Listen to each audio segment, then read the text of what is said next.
Gdy przychodzi do zakupu klawiatury, tę należy wybrać bardzo rozważnie. W końcu w założeniu ma ona towarzyszyć nam przynajmniej kilka lat. Dlatego dzisiaj przyjrzymy się klawiaturze, która według Morele.net jest bestsellerem.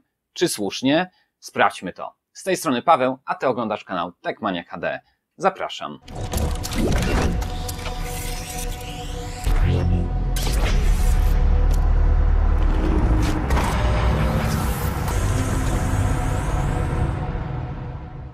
Do testu trafiła do mnie klawiatura Genesis RX 85 z wielokolorowym podświetleniem RGB oraz mechanicznymi switchami Cale Brown. Co prawda model ten dostępny jest też z przełącznikami niebieskimi, jak i czerwonymi oraz zwykłym białym podświetleniem, więc każdy znajdzie tu coś dla siebie. No ale my dzisiaj rozpakujemy i przyjrzymy się właśnie wersji RGB z cichymi, brązowymi przełącznikami, a pozostałe wersje omówimy w dalszej części filmu. Więc do rzeczy. Jak to zwykle bywa z produktami Genesis, klawiatura RX 85 jest solidnie zapakowana oraz zabezpieczona na czas podróży. W pudełku odnajdziemy instrukcję w języku polskim dotyczącą programowania makr oraz sterowania podświetleniem RGB. Instrukcja jest na tyle jasna i rzeczowa, że warto sobie ją zachować na przyszłość. Pod nią w końcu dochodzimy do wypakowania pełnowymiarowej 104-klawiszowej konstrukcji. Na pierwszy rzut oka widać, że jest to klawiatura gamingowa, jednak zarazem jej design wcale nie wydaje się być pretensjonalny, jak ma to miejsce w wielu innych gamingowych produktach. RX 85 jest nawet, powiedziałbym, z lekka elegancka. W końcu wierzchnią warstwę stanowi tu szczotkowane czarne aluminium, a podświetlenie w każdej chwili można zmienić na białe, przyciemnić lub nawet wyłączyć, jeśli tylko mamy na to ochotę. W górnej i dolnej części widać delikatny czerwony motyw kolorystyczny. Dla większości nawet niedzielnych graczy jest to raczej fajny smaczek, aniżeli coś, co miałoby kłuć w oczy.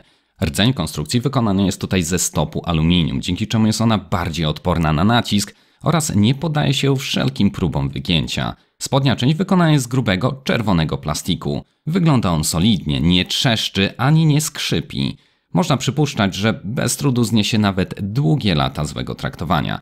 Będąc przy okazji omawiania spodu, nie wolno zapomnieć o szerokich gumach antypoślizgowych. Te wykonane są z dobrej jakościowo mieszanki oraz zgodnie z przeznaczeniem stawiają zadowalający opór, zapobiegając niechcianym przesunięciom zarówno na płaskiej i śliskiej powierzchni biurka, jak i na szerokich gamingowych podkładkach. RX 85 posiada także rozkładane stopki, które otrzymały dodatkowe antypoślizgi. Jest to niby drobiazg, lecz w wielu tańszych klawiaturach, nawet jeśli znajdziemy stopki, to pozbawione są one wszelkiego podgumowania, co odbija się później w czasie korzystania. Tutaj na szczęście tego błędu nie popełniono. Gruby, pleciony przewód jest na stałe przymocowany do górnej części klawiatury. Mierzy on 160 cm, a wtyk zakończony jest pozłacaną końcówką USB. Klawisze wykonane są z przyzwoitej jakości tworzywa PCV. Na ich szczycie znajduje się minimalistyczna tekstura zmniejszająca uślizg opuszka palca. Z kolei to co ważniejsze to nadruk i sposób jego wykonania. Pewnie wielu z Was się spotkało z klawiaturami, na których nadruk uległ starciu czy zerwaniu po pewnym czasie użytkowania. Według zapewnień Genesis klawiatura RX 85 jest odporna na tego typu problemy nawet przy wieloletnim użytkowaniu. Wszystko za sprawą tego, że poszczególne klawisze nie są tutaj oznaczone naklejkami, co ma miejsce w wielu innych tańszych klawiaturach, a wszystkie znaki zostały wykonane w technologii Double Injection. Technologia ta polega na wszczepieniu od spodu półprzeźroczystej masy do każdego z klawiszy. Masa ta stanowi wtedy rdzeń klawisza, więc nigdy nie ulegnie starciu. Jest to drogie rozwiązanie, ale jak najbardziej efektywne oraz efektowne, bowiem ten typ klawiszy na dodatek w ładny sposób przepuszcza światło od spodu, co oczywiście idzie w parze z podświetlonymi czcionkami i oznaczeniem każdego z nich. Pod klawiszami widzimy brązowe przełączniki Cale o cyklu życia wynoszącym do 50 milionów wciśnięć. Jednak wybór przełączników to kwestia preferencji. Jeden woli to, drugi tamto i przecież każdy z nas ma prawo do własnych upodobań. No i tu dochodzimy do momentu, w którym RX 85 imponuje, bowiem model ten dostępny jest z 3 rodzajami przełączników: Cale Red, Brown oraz Blue. Każdy z tych mechanicznych przełączników ma własną charakterystykę. Wersja czerwona wymaga 50 gramów do aktywacji. Przyciski te jak najbardziej nadają się do grania, lecz pisanie na nich nie należy do ekscytujących doznań. Głównie ze względu na liniowość wciśnięcia. Kolejno mamy przełączniki brązowe, aktywowane pod naciskiem 55 gramów. Te należą do dość cichych, ale mimo to na opuszku palca odczuwalny jest wyraźny skok każdego przyciśnięcia.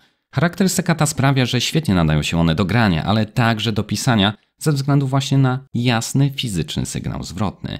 K-Blue należy do trzeciej grupy przełączników. Pełna aktywacja niebieskich następuje pod naciskiem 60 gramów. Tak samo jak w przypadku przełączników brązowych i tutaj opuszek palca otrzymuje jasny sygnał aktywacji przycisku, ale i do tego słyszalny jest głośny klik towarzyszący każdemu przyciśnięciu. Nie ma co ukrywać, te przełączniki są głośne, co dla wielu może być ogromną zaletą, ale też dla innych wadą. Muszę przyznać, że jak pisanie na niebieskich przełącznikach jest przyjemnym doświadczeniem, tak dłuższe granie może być już uciążliwe ze względu właśnie na wysoki poziom głośności kliku, jaki one wydają. Szybkie, mocne stukanie, kontrowanie i parowanie ciosów w grach sprawia, że niebieskie przełączniki mogą stać się uciążliwe już nie tylko dla domowników przebywających w pobliżu, ale także dla nas samych. Dlatego przed podjęciem decyzji warto się solidnie zastanowić nad tym, jakich klawiszy potrzebujemy. Ogólnie rzecz biorąc, to niebieskie należą do tych najczęściej wybieranych, bo i wrażenia z pisania są stosunkowo najlepsze. Jednak ich wysoka głośność na dłuższą metę może zacząć męczyć. Brązowe wciąż dają przyjemne doświadczenia z pisania, grania, ale jednocześnie ich niższa głośność jest po 1000-krotnie bardziej akceptowalna dla osób trzecich, jak i dla nas samych. Z kolei czerwone przełączniki są dość rzadko wybierane, bowiem ich charakterystyka wciśnięcia jest, powiedziałbym, dość bezpłciowa. Nie ma kliku, nie ma uczucia przeskoku. Kojarzy mi się ze starymi, beżowymi klawiaturami na sprężynkach, lecz te też mają swoich wielkich zwolenników i wiele osób po dzień dzisiejszy pragnie właśnie takiego doświadczenia. Wtedy właśnie można wybrać czerwone przełączniki, ale nim jeszcze podejmiesz decyzję odnośnie wyboru przełączników, warto wiedzieć, że wersja z pełnym, wielokolorowym podświetleniem RGB dostępna jest tylko z brązowymi przełącznikami. Z kolei model wyposażony w białe podświetlenie LED dostępny jest ze wszystkimi 3 rodzajami przełączników. Ale jak jest właśnie z tym podświetleniem? Mam możliwość ustawienia łącznie 10 różnych trybów na 25 poziomach intensywności światła. Na te 10 trybów przypada 9 podstawowych, różnych wizualnych kombinacji, które jeszcze można dodatkowo modyfikować. Jest tu także jeden tryb do własnego zaprogramowania pod konkretną grę czy aplikację. Tak więc zarządzanie oświetleniem jest w pełni wygodne z poziomu klawiatury czy oprogramowania, które odnajdziemy na stronie producenta, przynajmniej w przypadku wersji RGB. Oprogramowanie to umożliwia także nagrywanie i zapisywanie wielu kombinacji makr. Różnica pomiędzy standardową klawiaturą a taką gamingową to coś więcej niż dopisek na kartoniku. Część jest tego świadoma, lecz nie wszyscy wiedzą, dlaczego warto dopłacić właśnie do gamingowej konstrukcji. Dobrze wyglądający design, wyczesane podświetlenie, kabel w oplocie czy wzmocniona konstrukcja to nie jedyne zalety klawiatury dla graczy i choć te smaczki są jak najbardziej mile widziane, to chodzi tu o coś więcej. Mianowicie, zwykłe klawiatury mają limit maksymalnej ilości jednocześnie wciśniętych klawiszy. Dla przykładu ta klawiatura Logitech raz pozwala wcisnąć 6 klawiszy, w innej części już tylko 4, z czego 5 jest blokowany. W przypadku pracy biurowej nie stanowi to przecież najmniejszego problemu, bo nikt tyle klawiszy jednocześnie wciskać nie potrzebuje. Sytuacja jest zgoła odmienna w przypadku gier komputerowych, gdzie w pewnych okolicznościach standardowa klawiatura nie daje rady i niektóre z klawiszy są zwyczajnie nieodczytane. Później nie ma się co dziwić, że coś się nie udało i w graczu powstała wielka irytacja. Jak się okazuje, często niepowodzenie wcale nie wynikało z jego winy, a z nieprzystosowanego do gier biurowca. Dlatego jeśli chcemy kupić produkt, który nie będzie się bezczelnie blokował w czasie grania, musimy zwrócić uwagę właśnie na gamingowe klawiatury z technologią N-Key Rollover. Testowany Genesis RX 85 oczywiście wspiera ów feature. Technologia ta pozwala dostarczyć sygnał do komputera o wciśnięciu większej ilości klawiszy. Jeśli dasz radę, to możesz jednocześnie wcisnąć nawet wszystkie 104 klawisze i każdy z nich będzie odczytany prawidłowo. Można to bardzo łatwo sprawdzić. Pod filmem w opisie wrzuciłem link do prostego testu. Jak chcesz, to możesz go teraz włączyć w drugim oknie przeglądarki. Tylko uważaj, bowiem niektóre klawiatury przy wciśnięciu zbyt wielu klawiszy jednocześnie potrafią wyzwolić nieprzyjemny dźwięk ze speakera komputera lub nawet wywalić cały system. Ja dla ułatwienia posłużę się tu pudełkiem od okularów. Widać, że wszystkie wciśnięte klawisze są odczytywane prawidłowo. Porównując tę samą czynność ze zwykłą klawiaturą, możemy zauważyć, że raz odczytywanych jest więcej klawiszy, raz mniej.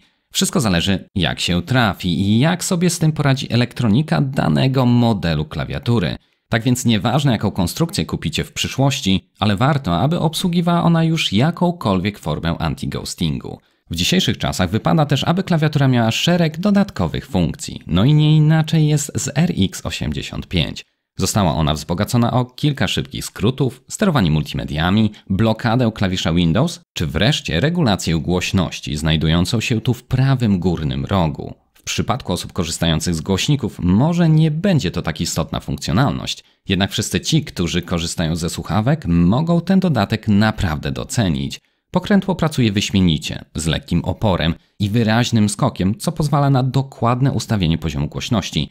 Regulacja prawo-lewo to jedno, pokrętło to można również wcisnąć, co spowoduje całkowite wyciszenie wszystkich dźwięków z komputera. Wszystko fajnie, ale chyba o czymś zapomnieliśmy. No właśnie, warto jeszcze wspomnieć magnetyczną podkładkę pod nadgarstki, którą odnajdziemy w pudełku.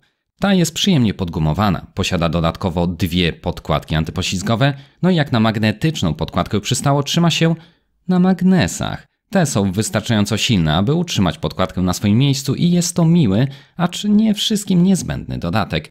Reasumując, to Genesis RX 85 jest bardzo dobrą, solidną klawiaturą i trudno się do niej przyczepić o cokolwiek. Tak na upartego szukając dziury w całym mógłbym jej jedynie zarzucić to, że kabel nie jest odpinany, a na podkładce widać ślady tłustych rączek, które później ciężko zetrzeć. Co najwyżej jeszcze można przyczepić się do słabej dostępności w wersji RGB, ale to wszystko.